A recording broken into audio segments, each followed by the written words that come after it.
Now, these are both cards of commitment. So this is a week where you're really looking at what you're committed to, how you're going forward. Start off with the Four of Wands. Like I said, this is where we've reached the foundation. It says, okay, you've got a great foundation. Celebrate how far you've come. The Four of Wands is a card of celebration. It's very happy energy. I actually love the Four of Wands. And I think it has a lot of that energy of the sun in it, in that we've already started something. We've started growing something. And we've reached a point where it's saying, let's stop for a moment. Let's see how far we've come. And in the kind of gratefulness or the celebration of how far you've come, you recommit to it. You think, okay, well, I'm going to go even further. I'm going to build this. This is leveling up in a relationship, a new job, a house move. It's that kind of energy where we decide to go bigger. Why? Because we're stable enough, right? We're stable enough. Now, for some people as an underlying energy, it may be, I mean, it's kind of celebration, and some of you have your birthdays coming up. So it could be to do with that, but I'm seeing it as a bigger energy, especially with the Hierophant coming up beneath it, because as much as the minor arcana is about our day-to-day experiences of what's going on, and, you know, you have 4 minor arcana energies that have come up here. Let me just make sure I'm not making that up. Nope, there we go, 4. The major arcanas are about life changes, life shifts. Whatever you're doing right now this week, it is part of the big, and everything is, right? It's part of the bigger journey that we are on in our lives. Now, that's the whole point here. Some of you, very literally, look at these two. Some of you might be moving house. Some of you might be changing jobs, changing the people around you, redecorating, whatever. The Four of Wands can be a change in the energy around us. It's causing stress and anxiety. You know, you might be stressed out about whatever is going on. Now, for others of you, though, with this coming up at the heart of the reading, it's actually a good thing. And that's not me sugarcoating it. You know, I don't do that, for those of you that have followed me for a while. This is about, if that's the worst thing that's happening here, it's good. Why? Because the Nine of Swords says it's the going over it and over it again and again. It's making it bigger. It's making, you know, it's making it seem worse than it is. The Nine of Swords always has that message. Things are not as bad as they seem, no matter what is going on. And I always like to say this, that no one wakes up and decides to get stressed out and anxious over nothing. There is something, obviously. You know, worried about, will I get the job move? Will I get the promotion? Will this happen? You know, what's going to happen with this? But a lot of that, the worst aspects of it are being created from our mind. The solution to the Nine of Swords, I always say, is to speak your truth. Speak it. Say the words. Get them out of your head. Because this can be lack of sleep, you know, and everything feels worse at 3 a.m. If you wake up at 3 a.m., and it feels like the rest of the world is asleep, which isn't the case, but it feels like it. Even if there's someone lying next to you in the bed, it feels very lonely and very depressing. You know, that kind of energy of, I don't know what I'm going to do. Speak it. And the Page of Swords beneath that says the same thing. Then you have the Seven of Wands coming up as a past energy. So this is last week, last month, last year, the foundation. You've been going for a lot. Seven of Wands is things coming at us from every angle. It's defensive energy. Now, we cannot create. We cannot create from the energy of the Seven of Wands. Why do I say that? Because think about it. If you're braced for impact, if you're defending something, and that's what this guy's doing. He's defending the doors, right? If you're defending something, how can you put energy out into the world? It's as if, I mean, I call this the warrior spirit card, but think about that. If you're a warrior and, I don't know, say England is your kingdom. That's what you fight for. That is your home. It's England. Now, how can you go conquer France? Sorry, French people, but how can you go conquer France or go out? And that's what countries used to do, right? How can you do that if you're defending your home? If you're defending England, you can't go out and conquer France, right? You can't send your troops out to another land. And that's how I was explaining the Seven of Wands. But this is making a stand. It's like saying, no more, you cannot have this. This is mine.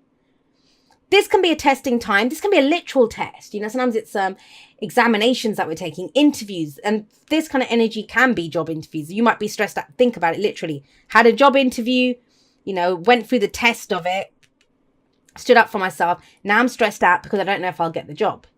I'm just trying to explain how the energy can come through. Or obviously, it's a general reading and it can go both ways, first of all. So if there's someone central to your story, you might be explaining what's going on there if you're stressed out about that. But the other thing is we use the energy in different ways. In different ways. Some of you, it might be that, you know, I'm not going to deal with problems coming at me anymore. I'm going to go create something. Let me look at what my foundation is. How do I build on this? How do I commit? Some of you have been asked to commit to something. That's what's causing you the stress, because you've gone through such a troubling time in the in the past. You've gone through this troubling time in the past, so you're thinking the worst now, that, well, I don't want to go through that again. I'm happy with my 4 wands. I don't know if I want to get back into the fray with the 7. Where are we right now? Well, we have Faith or the Hierophant coming up in the present, and that's what you're being asked to look at. The Hierophant is a card of commitment. These are both marriage cards, so it could be someone's getting married this week, and this is that whole, it is stressful building up to it. You've gone through a lot to get to this stage. But the Faith card, that's why it's called Faith in this deck. What do you have faith in? Now, no one can tell us what we have faith in. That's the whole point of faith. It's ours. We choose to commit to it. But the Hierophant, it's the prescribed path. And have a look here. There's a lot of religious, iconic people that you see from different faiths, right? It looks like these leaders of different faiths. And that's what the Hierophant is. Usually, sometimes called the Pope in some decks, or the High Priest. What is it that you conform to? What are your beliefs in this situation? What do you commit to? That's what's going to give you stability and security and get you out of this headspace here. I always say this: you don't have to have faith in what's going on around you. You don't have to have faith in the people around you, the path that you're on, what's coming up ahead. You don't have to worry about that. You just have to have faith in yourself. And faith is not hope. Faith is knowing that I will know what to do. I have strong boundaries. If someone tries to cross my boundary, I can deal with it. You have faith in yourself, knowing that I will know what to do. Some of you, it might be that, why are you stressed? This is what's getting me.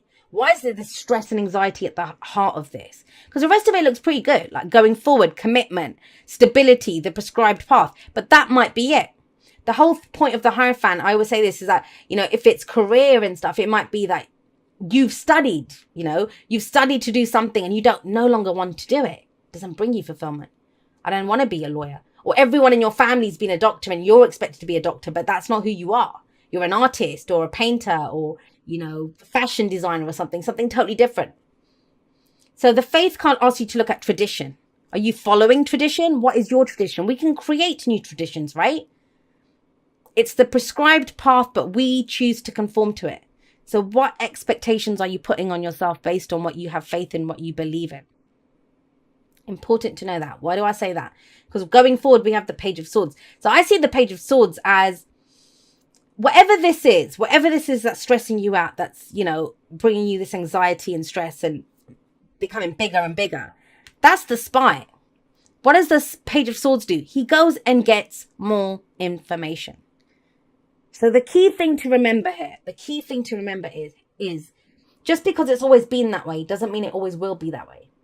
And with the Page of Swords coming up, there is more information available. I've always feel like there's been some misunderstanding when the Page of Swords shows up.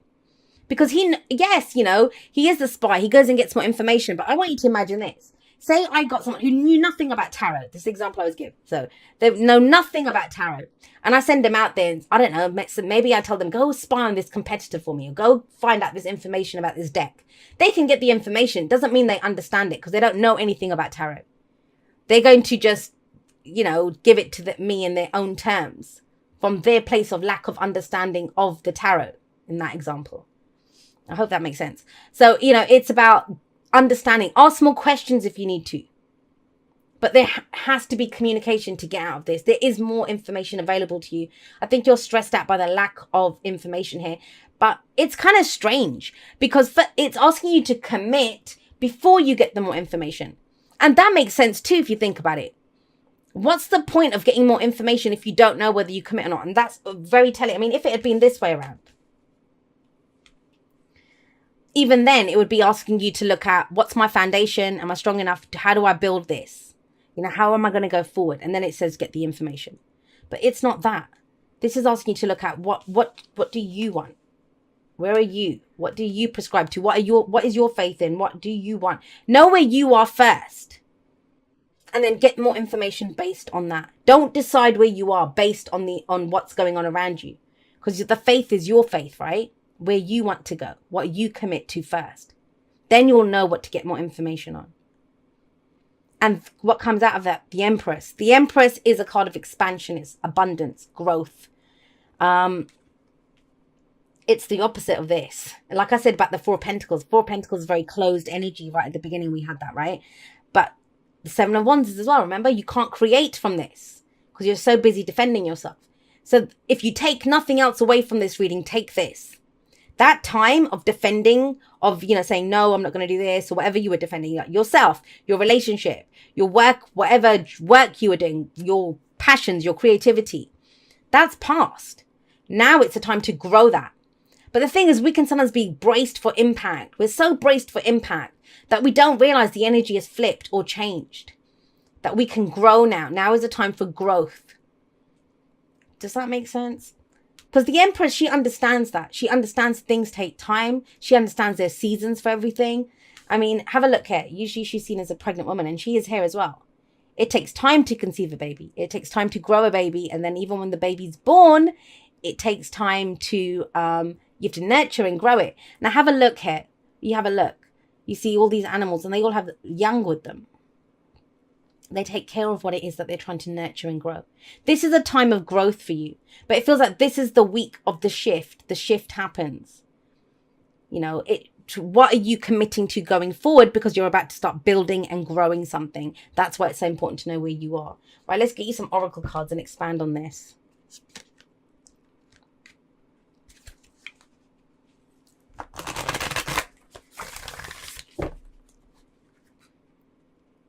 I mean, Sagittarius, you know better than anyone. And I have a Sagittarius rising.